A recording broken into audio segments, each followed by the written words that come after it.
Amour, flamenco. La nuit tombait sur ces villes. L'air sentait l'orange amère et la poussière chaude. Dans une petite rue cachée, derrière la cathédrale, les guitares commençaient à gémir. Isabella dansait comme on respire, sans y penser, sans demander la permission. Sa robe rouge frappait le sol au rythme des talons. Ses bras dessinaient des promesses dans l'air. Elle n'appartenait à personne. Alexandro la regardait depuis l'ombre. Il n'était pas danseur, il était guitariste. Ses doigts savaient parler, mais son cœur restait prudent. Pourtant, ce soir-là, quelque chose trembla. Lorsque Isabella leva les yeux vers lui, ce n'était pas un regard timide, c'était un défi. La musique changea. Alexandro ralentit le tempo, plus profond, plus brûlant. Isabella comprit. Elle s'approcha.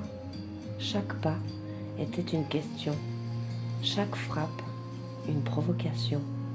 Le flamenco n'était pas un spectacle, c'était une conversation. Ils tournaient autour l'un de l'autre sans se toucher. La tension vibrait comme une corde. Les spectateurs retenaient leur souffle. Isabella claqua les doigts près du visage d'Alexandro. Il répondit par un accord sec, presque insolent. Alors elle sourit. Ce n'était plus un défi, mais une invitation. Il fit un pas vers elle, Isabella surprise, puis ravie. Ils improvisaient à deux, guidés seulement par le battement invisible qui les unissait.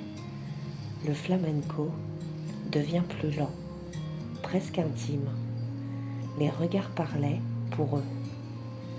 À la dernière note, ils restèrent immobiles, front contre front. S'en est suivi d'une histoire d'amour intense. Sous le ciel andalou, au rythme d'une guitare, ils comprirent que le flamenco n'était pas seulement une danse, c'était une façon unique d'aimer. Fin, Loli.